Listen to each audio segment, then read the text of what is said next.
I think you can go ahead. It's 7:30. Okay. Welcome to today's webinar. The title of the webinar will be Teaching Writing Virtually. This comes under the Siddhi webinar series, Self-Reliant India Discussions and Dialogues for Human Innovations. The Siddhi is a platform for collaboration, especially with international collaborators. And we try to create synergies between various stakeholders. Technology for and also the emphasis is on technology for social good, and we also emphasize inclusive, equitable and sustainable development under the Siddhi webinar series. Today we have an excellent panel on writing, and the moderator will be Professor Wendy Singer. And before that, Professor David Lin will introduce the topic and the theme of the webinar. Plus, also he will give a very brief introduction to the writing workshop, both at Kenyan as well as in ITM writing workshop, the rationale behind it. And I should also mention that Professor Wendy Singer and Professor David Lin, architects of the Kenyan ITM writing workshop project, with great support from the faculty, such as Nancy Zafras, Geeta Kotari, Chris Gillen, and there is a new group of people who are joining us this time as a part of the science writing workshop. Bob, Mark, Utan Getzler, and Geeta Iyer as well. And I should also actually mention that this is a very unique enterprise under the City. City is a very creative platform because we emphasize collaboration with and also asymmetrical collaboration, not just between institutions and institutions, education institution, but also general public, civil society, think tanks, scholars, independent scholars. So we look at a variety of a range of collaborations. And so this is actually a very interesting collaboration between IIT Madras, which is a preeminently technological institution, and Kenyan College, which is preeminently a liberal arts institution. Both of them are extremely highly ranked, top ranked institutions in the country.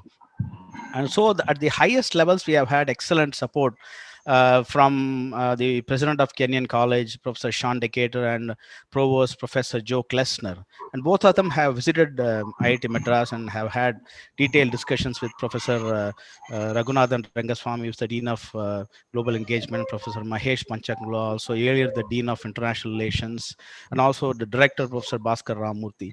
And so it has been at an excellent combination and also collaboration at the highest levels. And so if you look at IIT Madras, especially since I represent IIT Madras, we have had excellent backing from almost all the departments: Department of Physics, Department of HSS, Dean Students Office, Director's Office, Dean Admin, Dean G, D, Alumni and Corporate Relations. So now I request Professor Raghu, Dean G, to introduce Siddhi and say a few words. And before that, I'll just say a few words about Professor David Lin. Professor David Lin was the editor of Kenyan Review, one of the world famous literary journals, for almost 25 years, more than 25 years.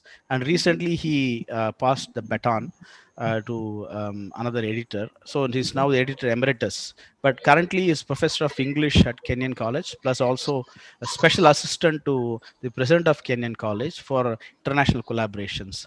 And a word about our moderator for today, Professor Wendy Singer. She is actually a very distinguished historian of India. She's actually a friend of India, and I should say that she's more like of a Bihari Beti of Bihar. So she's very partial to Bihar. But I think because of her love for IIT Madras, I should say that she's also partial to Chennai and Tamil Nadu.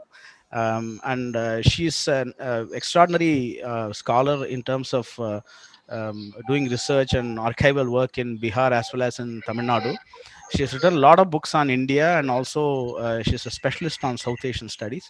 Now I actually asked Professor Raghu to say a few words, then Professor Lin, and then Professor Wendy will take over. Thank you very much. Thank you, Sudarshan, and welcome to everyone. I'm very happy to see such a distinguished panel for today's webinar. So I'm the Dean of Global Engagement at IIT Madras. The way we think about Siddhi is we think about Siddhi as a way for IIT Madras to engage internationally on socially relevant themes using technology. So those are the three pillars that underlie Siddhi. We have had several webinars which have been successful, and I'm sure this will be a very successful webinar also. I welcome all of you, and without taking much more time, I ask you to start the webinar. Thank you. Well, good evening and welcome, everyone. I'm David Lin, and I'm so glad to be collaborating again with our friends and colleagues at the Indian Institute of Technology, Madras, as well as to celebrate Mohandas Gandhi and his brilliance as a writer and ethnographer. It is my pleasure to give you a brief overview of Kenyan's rich history in the teaching of writing and of our ongoing collaboration with IIT Madras. Like Gandhi, we at Kenyon College believe in the transformative power of language when used efficiently and indeed artfully. For the last 30 years, we have been teaching writing in small workshop format, first to high school students and then to undergraduates and adults as well. We began by teaching the writing of poetry and fiction, and as my colleagues here will be describing in some detail, we have expanded our curriculum to include creative nonfiction, science and nature writing, and scientific writing as well. In fact, at Kenyon, we are pioneering a new program in science and nature writing because we believe the need has never been more compelling for the discoveries and methods of scientific inquiry, as well as the growing threats to the natural world, to be made available to the general reader. As I mentioned, our workshops are small and they are collaborative. They are also quite intensive. Each participant in these workshops produces writing every day. During our classes in non-COVID-19 times, participants sit in a circle, writing in response to exercises, themes, and assignments provided by the instructor. And then they read their work aloud to the others in the circle. Today, we reproduce this environment virtually. Whether in person or on screen, trust is essential, and so is honesty. Over the course of the first few days, instructors model effective ways of listening to each other and the kind of truly helpful responses from one writer to another. For example, simply saying, "I really liked that," may make someone feel good, but it doesn't suggest ways of improving the work. Rather, we stress responses such as, "This is what I heard as your main point," or "I'm not quite sure that this should follow what came before." The goal is to help each member of the group begin to grasp the difference between what they intended to say and what is actually on the page. The next step, of course, is to discuss how to make the writing do its job more effectively. At the end of each workshop, the instructors will assign writing assignments and models for reading for class the next day. We keep our participants very busy. But in all these years, I've never heard them complain. They become so excited about their writing and their work and the sharing with each other. We also ask everyone to read aloud portions of what they have written with the larger community of writers and faculty in the program. It creates a marvelous sense of shared purpose. For 2 years now, we have offered innovative writing workshops on the beautiful IIT Madras campus. We will certainly miss traveling there this December and look forward to returning next year. I'm glad to say that over the past 9 months, we have developed productive new strategies for teaching, writing, and sharing via the internet. The way forward has never been more exciting. Thank you for joining us this evening to celebrate Mohandas Gandhi's birth, his legacy as a writer of great power, and to share some of the excitement of teaching writing today in a workshop format.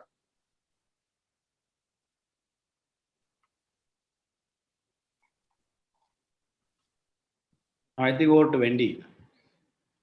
Hello, as Professor Sudarshan said earlier, I am Wendy Singer, and I'm a professor of Indian history at Kenyon College in the United States. It is a pleasure to join and moderate this panel as part of the celebrations of Mohandas Gandhi's 150th birth anniversary.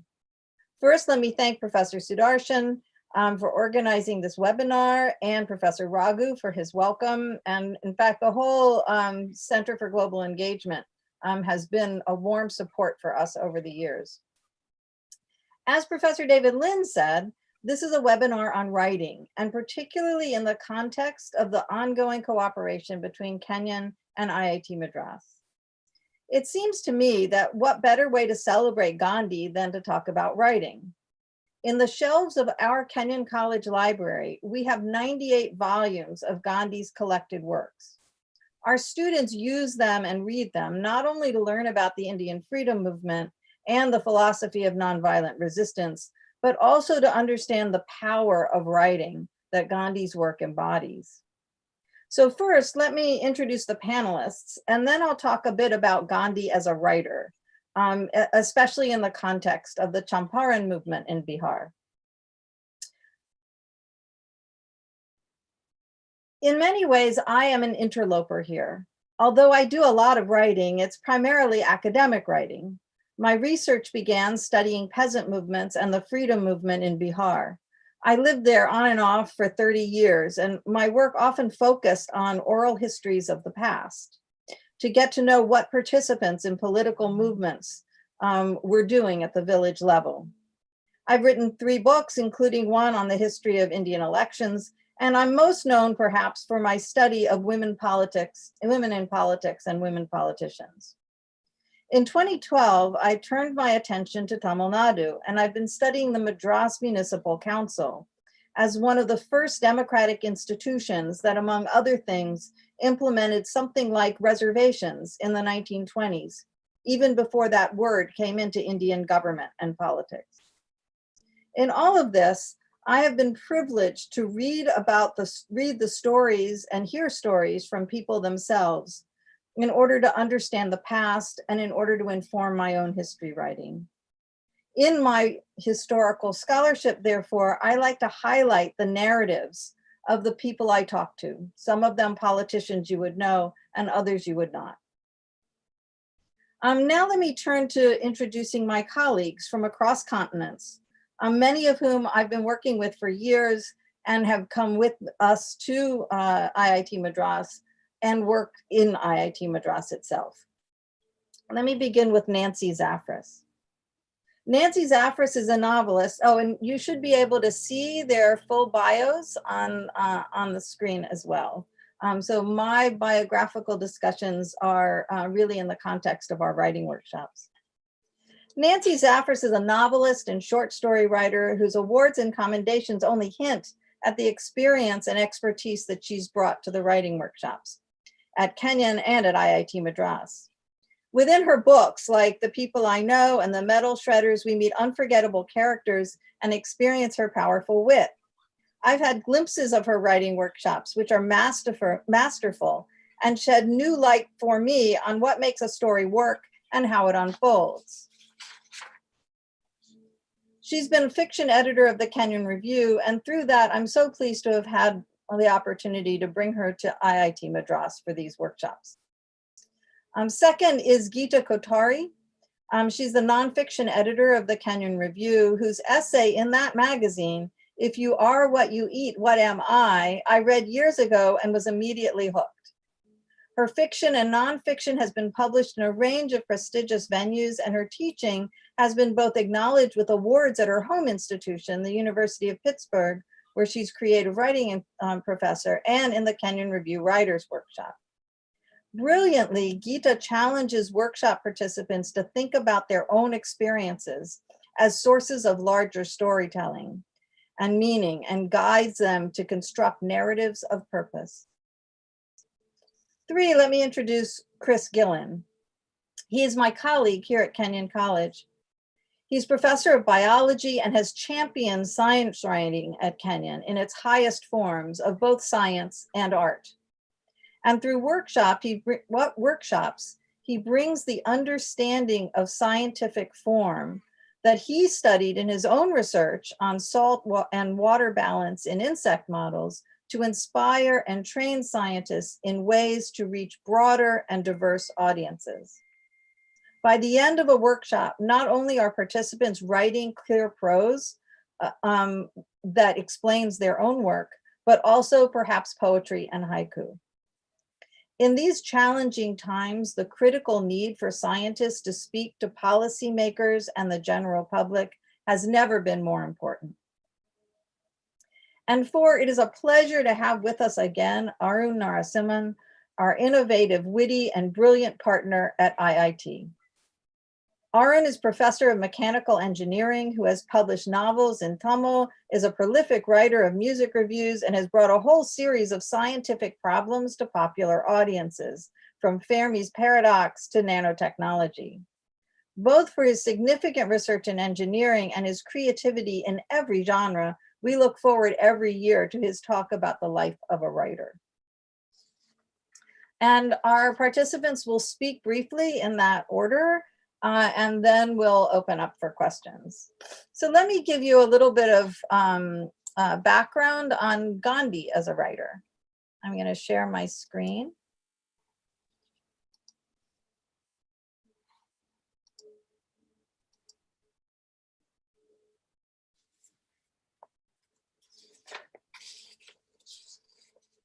This takes us back to the 98 volumes of Gandhi's writing that I mentioned before. They include articles for his various journals, including Harijan, legal statements, circulars of the Indian National Congress, and most commonly letters. Gandhi was a prolific writer and constant correspondent.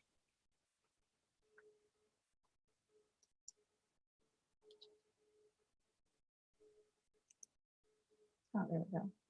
And I'm going to just briefly go through these four different categories of ways of thinking about Gandhi and writing.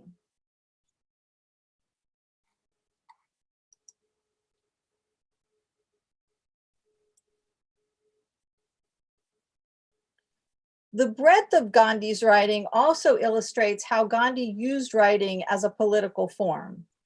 His correspondence not only had to do with a kind of dialogue with people who agreed with him and people who disagreed with him, but in addition to that, in his collective works, we see how he repeats his political arguments in various different genres.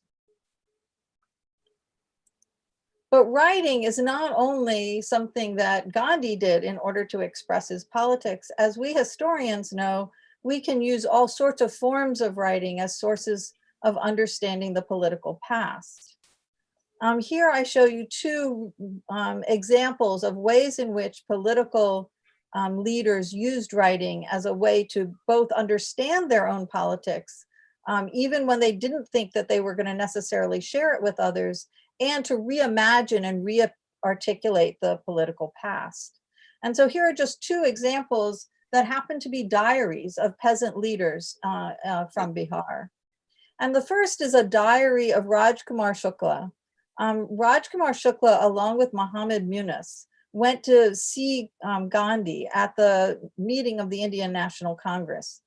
And they persuaded him to come to Bihar and see what was going on in the indigo fields so that he could fully grasp what was happening at the local level. And this is a diary in which Kumar Shukla writes about what he thinks he might be able to accomplish by convincing Gandhi to come to Bihar. The other thing that I've juxtaposed with this is another diary of another local peasant leader whose name was Panchanan Sharma. I actually met him in 1984, but this is his diary from the peasant movement in Bihar in 1936. And so even though these two documents take place decades apart, they are ways in which people not only articulate their politics for a public audience, but write for themselves. And the role of writing in both personal understanding and in sharing with others is critical to the understanding of writing as a political tool. And I want to point out another form of writing that became part of the Indigo Satyagraha. The story of the Anti-Indigo movement was published actually in 1922 by Rajendra Prasad. And for those of you who aren't as familiar with the Champaran movement as those of us who've spent a lot of time in Bihar or studying Gandhi might be, I'll give you just a little bit of background of what was happening in 1917. And it actually had been going on for 30 years. Gandhi didn't invent the anti-indigo movement. He came to Bihar to see how it was functioning at the very local level, and he took it into a national level. For generations, by 1917, farmers in Bihar had been producing indigo for the international market. By and large, the owners of the land were British zamindars, British landlords, who charged tenant farmers in order to rent the land and forced them to grow indigo. The indigo market was booming in the late 19th century, but by 1917, a non-natural, a chemical blue dye had been invented. And so the market in indigo suddenly plummeted. In fact, by 1917, it would have been much more profitable for local tenant farmers to grow local crops, food crops, than it would be profitable to grow indigo. Nevertheless, they had contracts with their landlords to continue to produce indigo. It was in this context that local farmers themselves had been organizing in order to try to convince landlords to give them a break on rent, and B, no longer force them to grow indigo and other cash crops. Sugarcane was another cash crop. And in fact, oats were a cash crop that landlords were forcing peasants to produce. At the time, Rajendra Prasad, who of course becomes president of India later on, was a barrister. And he went along with Gandhi to Champaran to understand what was going on at the local level. There are some ironies there, of course, because Prasad himself, Rajendra Prasad, was a Bihari and lived in a region of Bihar not very far from Champaran. One of the things that Gandhi did when he got to Champaran is he began interviewing people about what actually the situation looked like.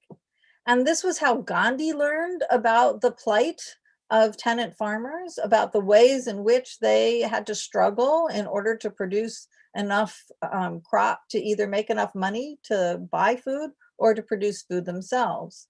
And so here's an example of the dialogue that was part of Gandhi's method in 1917, and that Rajendra Prasad published in this book.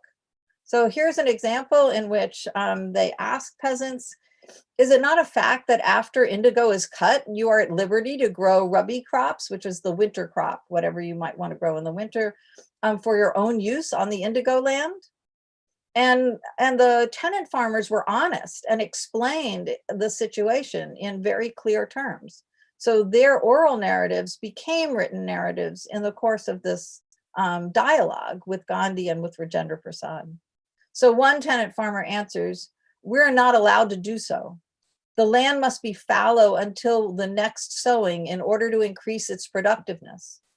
The introduction of Java seed, it was an experiment, and at present it occupies the ground for 3 years to the exclusion of country crops. We do not want to grow indigo. As regards sugarcane, it does not pay us sufficiently to cultivate it for the factories. We can now make bigger profits if we grow crops for ourselves in our own way.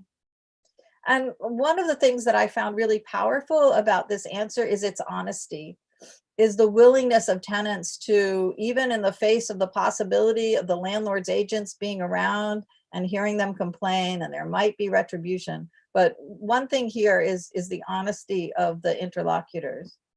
The other thing that's particularly powerful here is that this interviewee, and they're not named, and I think that that's in part to protect their identity. But this person interviewed says, we can make bigger profits if we grow crops ourselves in our own way. And that is a powerful statement even today, when there are new varieties of crops being introduced and people are encouraged possibly to use crops that might take a lot of water or a lot of fertilizer and pesticides.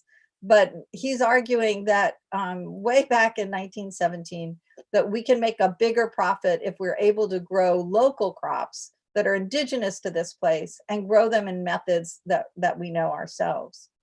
So we as historians can learn from this, and Gandhi certainly learned from this conversation.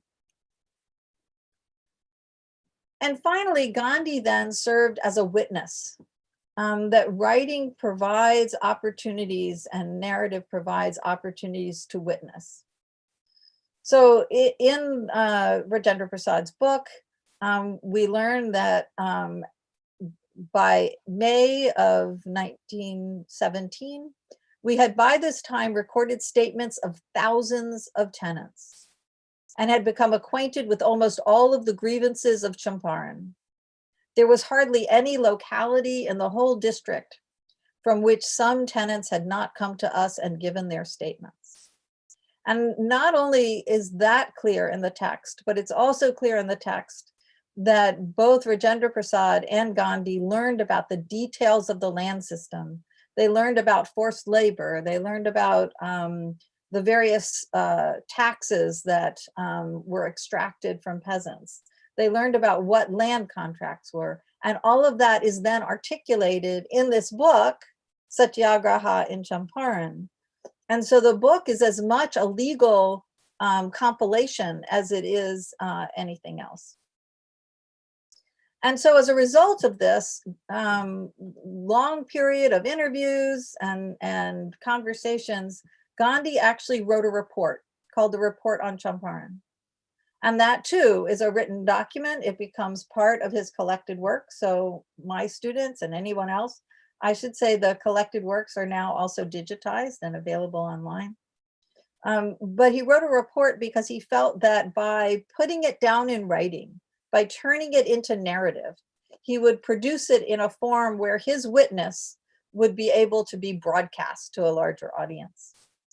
And so in that report, he says, coming to the immediate purpose of this representation of this report, I beg to state that nearly 4,000 ryots, peasants, have been examined and their statements taken after careful cross-examination.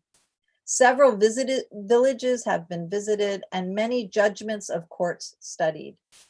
And the inquiry is, in my opinion, capable of sustaining the following conclusions.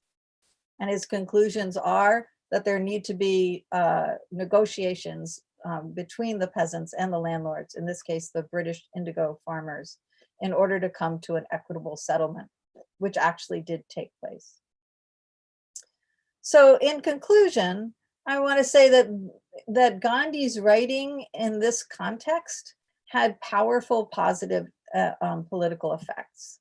The report on Champaran had a powerful effect, and that Rajendra Prasad, first of all, learned from Gandhi in this process, and second, his production of this book, which was first published in Hindi in 1922, and then in English in 1928, served as a commemoration both of the politics of the period and the process of negotiation. And in the pages, it also tells the stories of thousands of people who engaged in their own political movement to gain greater autonomy on their land. Well, with that introduction to Gandhi's use of writing, I'd like us to turn now to the, let's see, can I get out of the? I'd like us to turn now to our other panelists, and we'll begin with Nancy Zafras, who will talk to us a little bit about teaching fiction writing to scientists and others in these workshops. Thank you. Thanks, Wendy. Hi, everyone. Today, I want to talk about the practical applications of fiction. Before science and technology and math were able to give us a factual understanding of how the world operates, we had story. The stars and constellations all had stories to explain their formations. The revolving planets had stories behind them. Severe weather patterns might be blamed on the wrath of a god, and that seasons and why they changed featured tales of anger, revenge, and redemption. Story continues to command a powerful seat in our emotions. Even if your career will likely be in the technology or science field and not as a professional storyteller, understanding how story is structured and thereby using story in your work greatly complements your effectiveness. even in the sciences and certainly in the business world. Now, in the world of Zoom, it's even more important that you present yourself efficiently and effectively, and using story elements is a great way to do that. Story works by getting the listener or reader on your side, by compelling complicity just through an artful use of structural elements. What is a criminal lawyer if not a storyteller trying to get the jury to agree with him or her? You have all the cold facts on your side, but if you can't weave them into a compelling storyline, the jury will get chilled into boredom or overwhelmed by all the facts and figures. Meanwhile, if the guilty party has hired a team of better, more dramatic storytellers, they just might win, and a criminal with a good story gets to go free.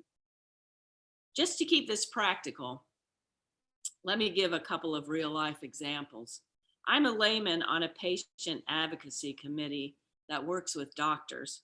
I contribute written recommendations to doctors trying to get funding for their medical research. There is a lot of money in medical research and a lot of competition to get it. It takes more than a compendium of worthy statistics and goals. Those facts need to be woven into a story that is going to compel an agency to donate lots of money. Next to another equally worthy project, you have to have more than just a listing of numbers. I try to weave the project into an interesting story. Once the reader's attention is grabbed and they're complicit and interested in our story, half the battle is won. The statistics can enhance the story without trying to be the story. In another example, you'll have to forgive me for playing the proud parent and using my son. My son received his bachelor's degree in creative writing, a thoroughly useless degree, according to 9 out of 10 people who offered their opinion to him. After a couple of years out of school, he started graduate school to earn his MBA, Master's of Business Administration. Almost as soon as school started, the big firms began recruiting for summer internships, and the graduate students turned in their resumes, hoping to get an interview. At that point, since it was the beginning of the year, my son's resume listed nothing of much specific interest to a big business firm. He was rejected even for an interview by JP Morgan Chase, his wish firm. So he wrote them a letter and told them why he felt he deserved at least a preliminary interview. The letter was basically in the form of a story. It played to my son's strength by using storytelling principles to tell his personal story and what made him unique and a potential asset to JP Morgan. Within hours of receiving the letter, he got a call for an interview. By that summer, they were telling him he was their #1 recruit. When he accepted their job offer a couple of months ago, they were telling him that he was their story, that they told to all the other recruiting districts. I think there's nothing more powerful than story, and nothing more powerful to enhance your own work, whether it be in science, math, engineering, or any of the other hard skills. There is power in story. Unleash it in whatever field you pursue. Thank you.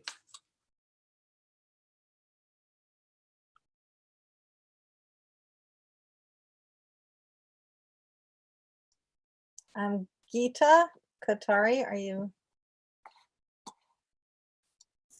I'm ready. I'm just going to share my little slideshow here. So I think my talk will dovetail with Nancy's a bit because I'm talking about story as well, but story in creative nonfiction. So the first question that comes up for a lot of people is, what is creative nonfiction? And perhaps it's best to start with what it's not. It isn't an academic paper. It's not a newspaper article or an op-ed piece. The forms of that fall under the umbrella of creative nonfiction include the essay, memoir, travel writing, the lyric essay, and other hybrid forms. And certainly some forms that I'm forgetting. This list isn't complete. What I'm trying to say is that a lot of things can be called creative nonfiction, but there are certain elements they share that distinguish them from other forms of nonfiction. One thing that's important to remember is creative nonfiction draws from other genres. So from journalism, a writer might use reporting, interviews, and other forms of research. From fiction, there's scene, dialogue, characterization, and setting. And from poetry, there's an attention to language, how sentences sound, for example, or the use of metaphor and simile. As the nonfiction editor at the Kenyon Review, I read a lot of essays, many of them very good, but not quite good enough. What's missing in these true stories is the emotional truth underlying the actual experience. In the essays I reject, the problem often lies with the narrator. What I'm looking for is a narrator that engages with the raw material in such a way that some new understanding or truth emerges, both for the writer and the reader. Vivian Gornick has written about this meaning-making narrator in her book about writing nonfiction, The Situation and the Story. Every work of literature she writes has both a situation and a story. The situation is the context or circumstance, sometimes the plot. The story is the emotional experience that preoccupies the writer, the insight, the wisdom, the thing one has come to say. In other words, there is an outer story, the event or anecdote, the memory or observation, and then there is the inner story, the meaning the writer makes. The writer reflects on and questions the material, and it is through this struggle and process of discovery that meaning emerges. Without this struggling narrator, there is no inner story. Without the inner story, there is no answer to the so what that every piece of nonfiction must address. It takes work to discover that inner story, and this is where writers often fail. Sometimes you can have all the facts, but you can only uncover the story through multiple drafts. Each draft demands more self-investigation, more questions. It's all very uncomfortable, this digging. You must ask yourself, why am I telling this story? Why does it matter? Why is it important to me? I look at writing as an opportunity to make sense of the world. If you already know the answer to something, then why write about it? The trick, if there is one, lies in how the writer uses the first person narrator. Let me illustrate this with an example. A colleague of mine wrote an essay about traveling in the Amazon to a sustainability center run by members of an indigenous tribe. The writing was beautiful, descriptive, detailed, well-reported, yet he could not publish the essay. It received one rejection after another. My colleague shared it with a number of writers in our department, all of whom said he needed to use the first person more. What he heard was, make this memoir, talk about your feelings. And if you know anything, you should never ask an academic to talk about their feelings. This advice frustrated him. Finally, he came to me. I don't want to write about myself, he said. But that wasn't what his readers wanted. They weren't asking for confession. They were asking, so what? Only they were more polite than me. I pointed out that my colleague had introduced the first person into the essay the moment he used we, and largely because he didn't identify that we or explain what he, an English professor, was doing in the Amazon, the reader had questions right from the beginning that interfered with the reading. We didn't know why he was there or why we should care about his experience over any others, particularly those written by experts. Wanting to disappear as the narrator, my colleague had left out the information that he was there because he was traveling with students. He hadn't come to the Amazon in search of a sustainability center. He'd come there on a study abroad trip. And I knew why he left this out. He wanted to be the expert. He knew what he wanted to say about this experience. He didn't want to expose his lack of knowledge or question why he was writing about this indigenous population and their center. The problem is that 5 weeks in the area did not make him an expert. He was still a professor traveling with his students, and the so what was missing. In other words, His piece was all outer story. He had the beautiful descriptions, he had the interviews, and he had the facts. What he had was a situation. A professor travels to the Amazon, learns about some specific threats to sustainability, reports on the history of destruction in the area. Again, so what? In my notes to him, I wrote, you can't have an encounter like this without the writer, and the writer can't step out of the way because the writer is the lens through which the reader experiences that encounter. The more opaque that lens is, the harder it is for the reader to understand what's going on. I also suggested he consider the question of why it was important for him to be in the Amazon and write about that. Why you, why now, I asked. His situation is not unique.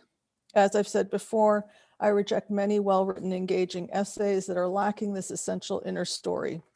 Even when the writer thinks they're writing about themselves, they have not considered the 4 questions I turn to when I'm stuck. Ultimately, I'm asking why anyone should care. Why this story, why me, why now, all ask the same question, or actually lead to the same answer, which is that question of so what? So what is the hardest, I think, and as a writer, I struggle with it too. And because of these questions, because I myself can't always answer them, I don't come to the classroom as an expert on creative nonfiction, but rather as an expert on failure. I know what it feels like to have something that seems like it would be a great story, to have all the facts and research lined up, to produce beautiful sentences and still fail to deliver the insight or the wisdom, the thing I have come to say. Which is why I have on my desk a constant reminder stitched by a former student who either got sick of me repeating the same thing or took the lesson to heart. Thank you.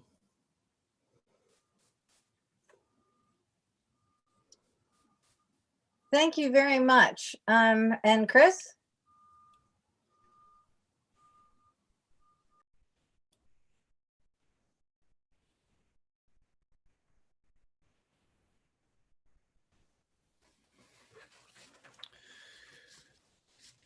Well, I'd like to start by thanking the organizers of this panel and those who organized the IIT Madras Kenyon College writing workshops in Chennai the past 2 years and online next month.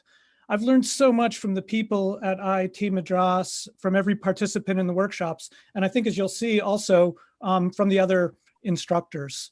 I'm really grateful for the opportunity to be a part of this important work of communicating science with accuracy and style. And today I'd like to just share one approach we take in those workshops. Let's see if I can forward here. Science writing for general audiences often uses story to entertain and explain. Less obviously, scientific writing for technical audiences also uses story.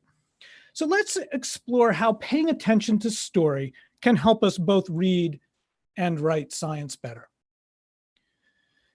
As we've heard, stories have structure. Certain kinds of information arrive at certain places in certain forms. A common scientific story structure described by Joshua Schimmel in Writing Science is OCAR, opening, challenge, action, resolution.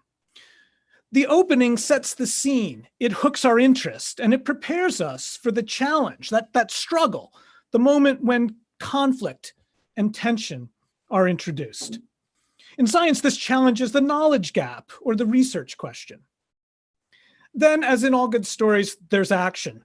Not the car chases of a thriller or the awkward first dates of a romantic comedy, but instead the studies performed and the results obtained. And finally, there's resolution, although scientific resolutions are always tentative, almost like a book or movie keeping the door open for a sequel. Well, does scientific writing actually use this structure? Close reading of The abstracts of scientific papers are a great way to explore this question because they're short, they're readily available, and they summarize an entire paper. So as an example, I want to talk about this abstract from a paper by Ariel Camp and colleagues. And although it's not chosen completely at random, it was highlighted on the Journal of Experimental Biology's website on the day I drafted this talk. The abstract contains considerable technical language, but we can still discern the storytelling structure within that. So let's start with the opening. Some fishes rely on large regions of the dorsal and ventral body muscles to power suction feeding. Apaxial and hypaxial muscles are known to act as motors, powering rapid mouth expansion by shortening to elevate the neurocranium and retract the pectoral girdle, respectively. Here are the scene set. We're introduced to the characters, suction-feeding fish, and some of their muscles. And we also learn some history. Prior studies show that in some species, 2 sets of muscles power suction feeding by shortening. And then in the next 2 sentences of the abstract, we move towards the challenge. However, some species, like catfishes, use little cranial elevation. Are these fishes instead using the apaxial muscles to forcefully anchor the head? And if so, are they limited to lower power strikes? Now we've got a bit of tension, right? The catfish seem to do things differently.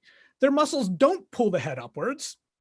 And that's a bit of conflict, or at least contrast with the other fishes. And it leads us naturally to the questions asked in the next sentence, which are kind of the so what questions, right? What are those catfish muscles doing if they're not elevating the head? And what are the consequences? Is function impaired? Is this a problem for those fish? And then, of course, action. So notice how many different characters act in this single sentence about scientific method. We used X-ray imaging to measure apaxial and hypaxial length dynamics and associated skeletal motions during 24 suction feeding strikes from 3 channel catfish. So scientists, muscles, bones, catfish, all doing something in this single scientific sentence. Of course, results also have action. Despite only the hypaxial muscles generating power, catfish strikes were similar in power to those of other species, such as largemouth bass, that use epaxial and hypaxial muscles to power mouth expansion. So here, muscles generate power, catfish strike, the mouth expands. These action-packed findings then lead us to a resolution that first concerns just the characters in the story, the catfish themselves, but then in this last sentence of the abstract broadens to make a more general claim. Thus, axial muscles can serve fundamentally different mechanical roles in generating and controlling cranial motion during suction feeding in fishes. So in its resolution, this abstract does what many good stories do. It reaches beyond its particular characters and settings for something a bit more universal. So scientists are storytellers. We use elements of story even in our technical writing. And when scientists write with story in mind, our writing gains power without losing precision and accuracy. So now in closing, I'd like to propose, in the spirit of scientific process, 3 hypotheses. First, scientists can become better technical writers by practicing science writing for general audiences. When we tell our stories to those non-scientific audiences, it helps us cut through the details and jargon and better understand the story structure. Second, when scientists pay attention to story, we may not only become better writers, but we might also improve the science we do. Story engages creativity. It causes us maybe to come at the science from a different angle, and that creativity is necessary for scientific progress. And finally, attention to story and science can help draw people together. Not only does telling stories help scientists communicate their work, but it also connects us with storytellers from other disciplines, traditions, and worldviews. As scientists, we have much to learn from creative writers and other storytellers about the craft and practice of telling stories, and perhaps we have something to contribute as well. Thank you. Thank you very much. And now to round out our panel, I'm eager to hear from Arun Narasimhan, who will talk to us about the life of a writer. Hi. Hello, welcome all. And let me begin by sharing the presentation that I have.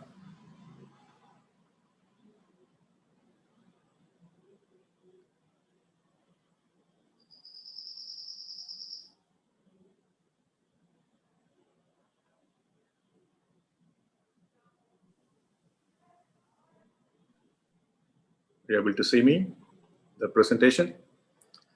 Not yet. It's up here. Can you see that?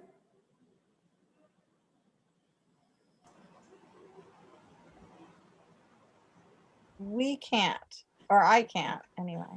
Okay. No, Arun, we aren't yet able to see it.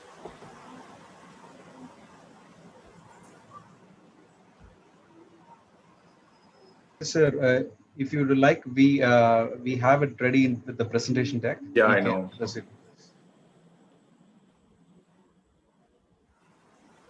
That might be the best solution.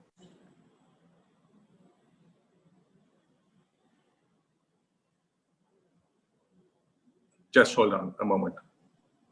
Can you see now? Yes, Yeah, okay. great. So I'm going to round off this webinar by presenting some of my experiences. The title says here, How I Write, and how I write science and art. Usually I'm asked a question, are you a scientist or an artist? It is almost as if they ask me, are you a good person or a bad person? So I have some working definitions. When I started doing this, I had science writing as something that I understood as that communicates an objective idea in a subjective way.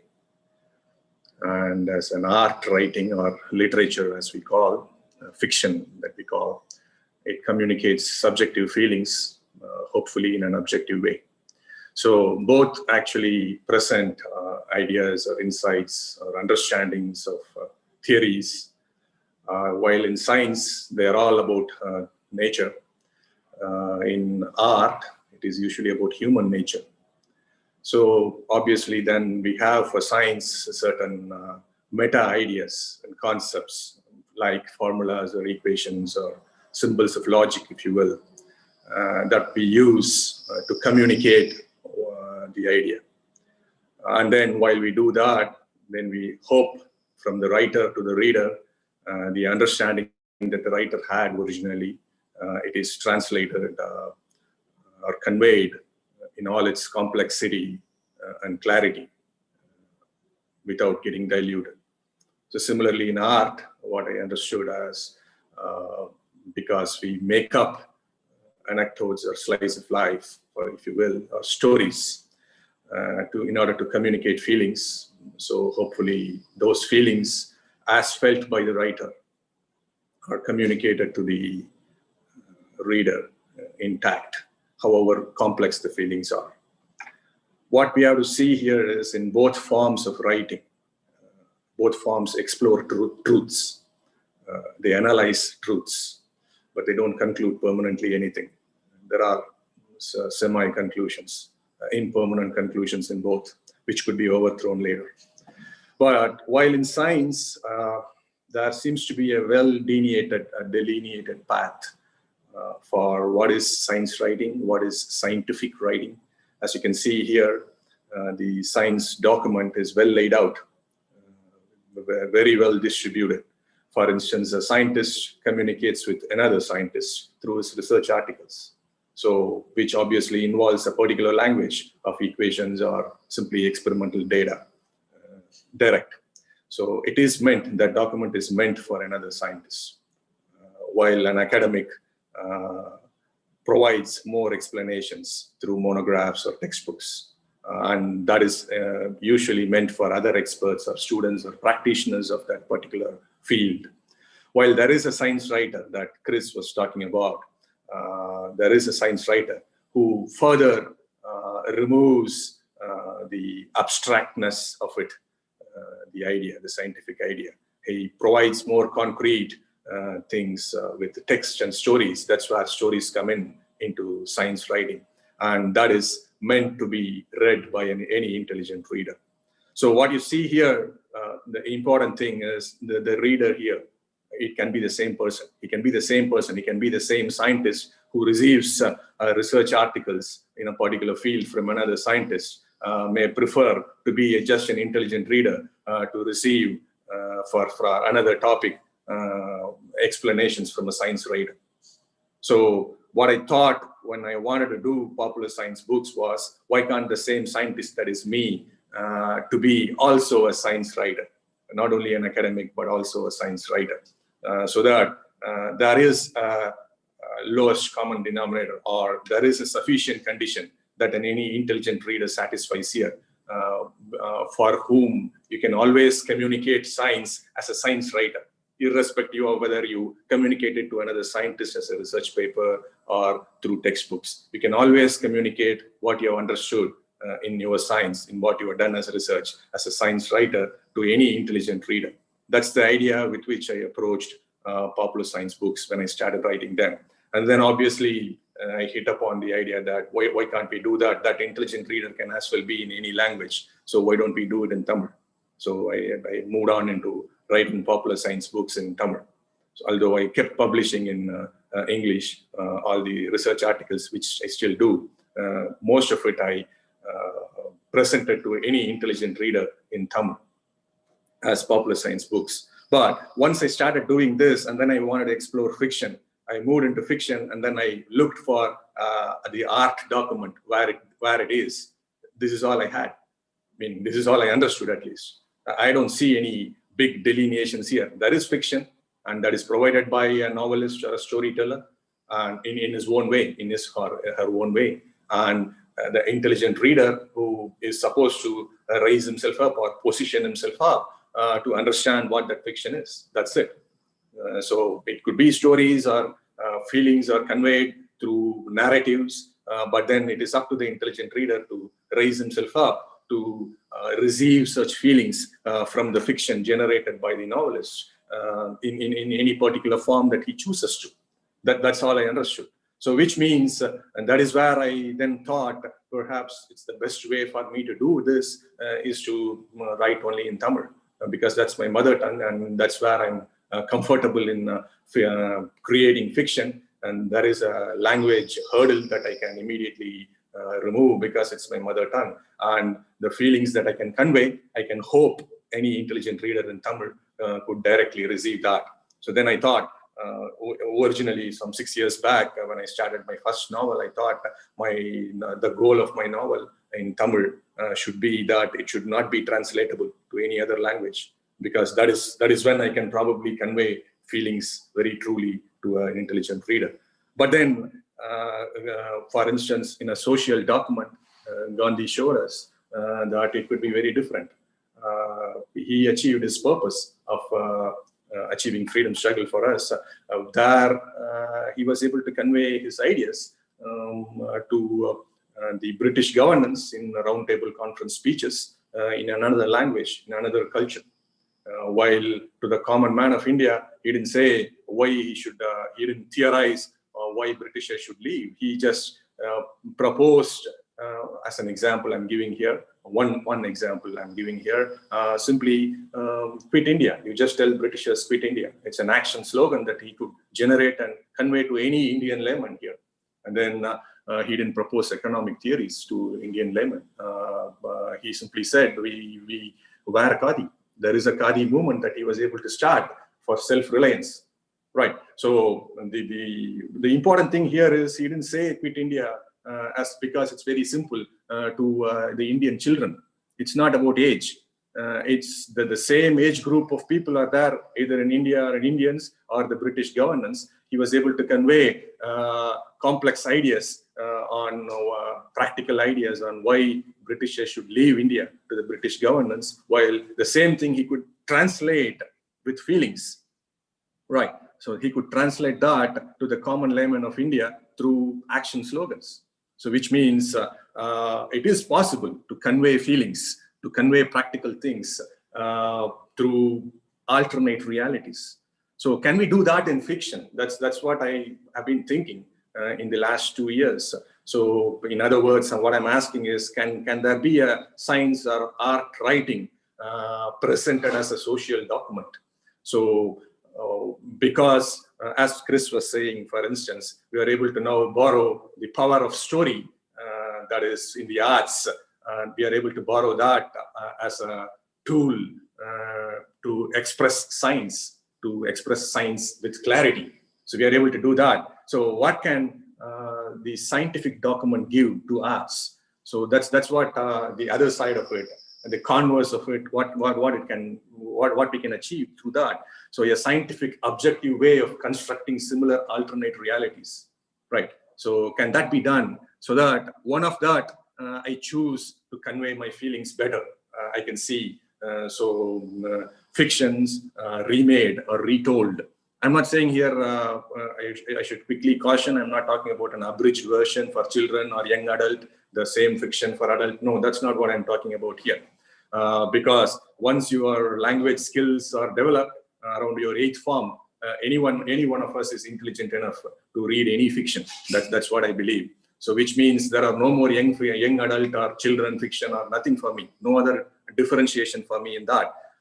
There is fiction which uses certain ideas, certain meta ideas, concepts like metaphors, narratives, language, culture tropes, stories, so on and so forth, and it conveys feelings. So can I achieve an universal fiction where across the world, once I convey my fiction through my stories, the feelings that the reader and the intelligent reader who is receiving that, the feelings that he experiences is what I aimed at. So that's the idea behind which now I'm on to my 3rd novel, which now I want it to be getting translated quite easily in terms of the meta ideas that I'm talking about here, right? So with that with that idea thrown as a point for discussion, I would like to end my presentation here. Thank you. Yes, thank you so much. I love the interplay between the different kinds of writing there. And that brings us to some of these excellent questions that have come in. And one of them is how to improve the better way of delivering our ideas by writing an article. What qualities do we need to think about, and how do we get that into practice? And I think several of you can talk about that. But when we talk about writing for a general audience, obviously that also feeds into how we can be better writers in our academic lives. So it'd be nice if a couple of you could talk about that.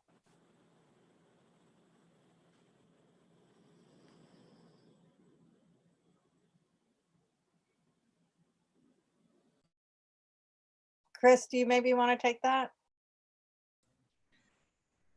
Yeah, I mean, I can start. I mean, I think some of the things that we've heard can contribute to this.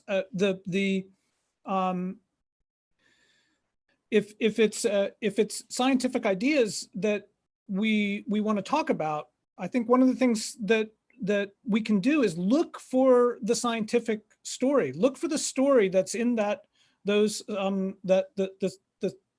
the scientific information, and try to use that as a guide to help us organize and make the work compelling and to readers, as well as accurate.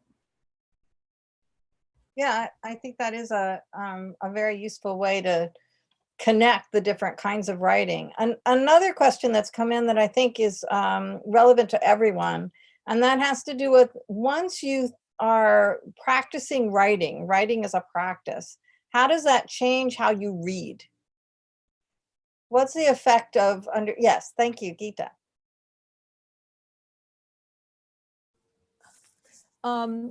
I think once you start writing as a practice, you just become more aware of what other writers are doing. You're starting to pay attention then to moves they make, especially if you become aware of your own weaknesses as well as your own strengths, right? So I think the more you write and the more you understand about what you're writing or how you're writing, the more conscious it makes you as you're reading. It also makes you sensitive to language. So one thing I found is I have far less tolerance for bad writing. I mean, I used to read a lot of junk when I was younger, you know, and I can't do it anymore. And worse is listening to it on an audiobook when you're on a long car ride and you put a mystery in and the sentences are so bad that you just can't make, you just have to get out of the car, basically. Yeah, thank you. Anybody else want? Yes, Arun. I just want to end what Geeta said with only one observation. Once you start writing, you lose your enjoyment in reading because you become more critical of any writing. So you feel as if it should be written in your own way. So you actually start losing your enjoyment in reading once you become a writer. So it's more like a cook, a good cook. He doesn't eat what he cooks. It's offered to others because he always finds faults with what he cooks to improve. So that's the way I see it. That's the way I've felt it. Okay, thank you. I have to disagree. I think I start to enjoy good writing more. I feel envious of writers who do things I can't do. But there's nothing more pleasurable to me than, I think teaching changes your relationship to reading in a way that can be much more problematic for me than writing. And I think that does lead to another, oh, Chris, did you want to add to that? No. That does lead to another question that I think comes out of Arun's conversation, and that has to do with, do you think that you need to be a writer to fully grasp writing, or do you need to be an artist to be able to critique art? And I know that Arun's written some music reviews, but what does being a practitioner do to your role as a critic of other people's work? So, should I take it? Sure, yeah. Oh, okay. This comes from any critic is a failed artist. That understanding, if we have, then it answers what you asked already. So you need to know certain things. At least you should have traversed the path for a while and failed, perhaps, or given up, or for any reason. Failed is a harsh word, but I'm just saying you probably stopped it for a variety of reasons. I learned music from my young days to sing, and do things with art, like instruments like that. But then I picked up science as well. And somewhere along the way, I needed to choose only one. So the other one I stopped simply. But then I became a music critic in that. So in one sense, it is true that you need to know about that particular field a bit. You need to enjoy it for a while. You need to practice it for a while before you start criticizing that like that. So which means, yes, to answer your question, yes, you need to know a bit about that to become a critic for that particular field. That's what I would say. And thank you. That certainly illuminates that idea. And could all of you think a little bit about how you choose your audiences, or how do you know who your audiences are? Another really good question that came from our chat. Yeah, Geeta. I can start. So I have a hard time with audience, actually, because for me, it's a secondary thing in my writing. When I start writing a piece, I'm just thinking about what's on the page, and the audience is less well defined. I mean, there are things that my identity sort of how my identity affects how a publisher might see my audience, right? And that for me is really difficult. So the idea is that I'm an Indian American writer. So obviously I'm writing to an Indian American audience, which is such a broad category as to be completely meaningless to anyone who's actually Indian. So it's hard. So I try not to think about audience until I've actually finished the piece and just start sending it out. But what I think for short pieces, it's very different because in some ways your piece can find its audience without you having to necessarily define it. When you're writing a book though, publishers want to know who your ideal reader is. And I will confess, this for me is the hardest question to answer because it's not well defined. And I don't want it to be defined by others. Thanks. And Chris? Yeah, I think about this question in the context of writing scientific research articles where we have one audience that's a very specific and defined audience, other scientists in that immediate field. But it's also important to think about other audiences who might pick up the work, and increasingly progress is being made through interdisciplinary collaboration. And so one question that I think is important to ask is, could somebody from a neighboring field pick this article up and understand it well enough to perhaps see an important connection that might actually allow us to push things forward? And then, of course, scientific articles are more and more, and certainly the abstracts are more and more available on the internet. And many non-scientists are encountering them, and it might be a patient or somebody who can see some application of the work, but who are not scientists themselves. And so I think thinking about those broader audiences and how we can try to keep our work open to those audiences is really important. And I'd like to end with, thank you very much for that. I'd like to end with a kind of specific question, but I think several of you might want to talk about this. And this is somebody who's really interested in character development. And I think character development was even true of the catfish, but maybe Nancy might want to start by thinking about how can character development in fiction be improved as one gets more into fiction writing? Well, I think, character evolves through action, and it evolves organically. And if you put a character in action, you begin to learn who that character is. But if you step outside your story and tell the reader who this character is, and then put him or her in action, that's probably not the best way to do character development.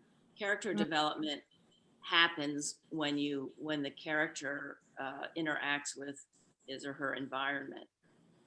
Sometimes you learn. For me, the most exciting part of writing is learning about the character at the same time that the reader is, because you have a new character you don't know, and you're discovering that character in the same way that the reader then will discover that character. But if you already come to the story with a presupposed notion of who that character is, the story's not going to be as organic as it could be. Does that make sense? Yeah, it definitely makes sense for me. Yeah, that's very helpful.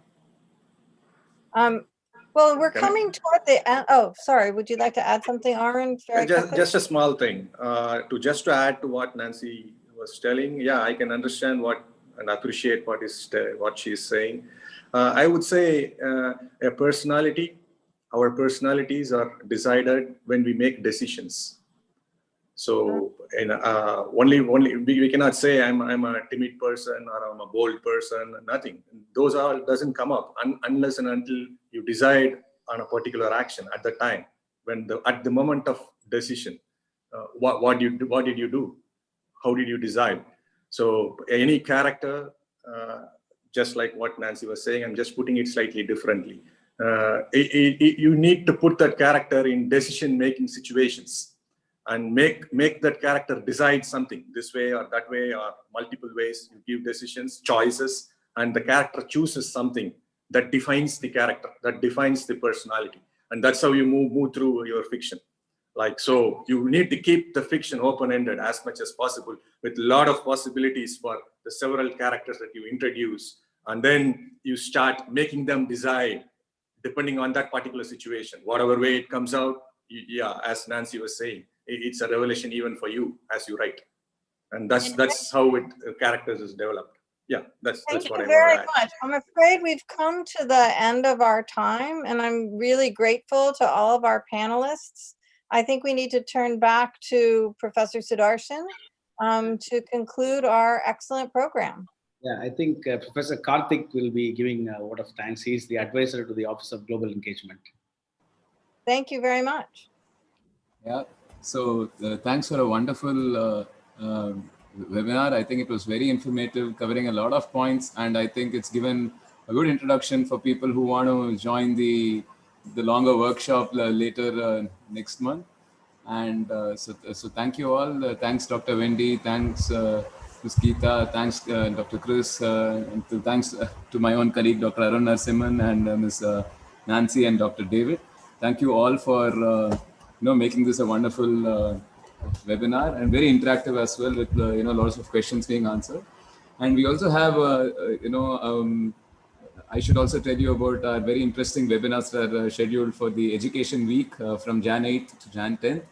So the first of them is a webinar by Dr. Rajesh Ganeshan from George Mason University, which talks about the importance of school-university partnership. And on Jan 9th, we have a webinar by Dr. Ashish Jaiswal, who is an educationist and author of bestseller. And then on Jan 10th, we have our own colleague, Dr. Piyush Ghosh, who's going to be talking on Teach to Learn, very interesting initiatives that he's implemented in and around Chennai in local government schools. So I thank you all for joining, the speakers, moderators, and the participants, and also all the other panelists. And I request you to take a look at our. We are on several social media outlets, so you can please follow us on Twitter or Instagram, and look at our even the recording of this video. I think someone was asking, so you can look at the recording of this video on our YouTube channel. I wish you all a good evening, and see you soon. Thank you so much. Thank you all. Zoom will switch off shortly. Yeah, see you then.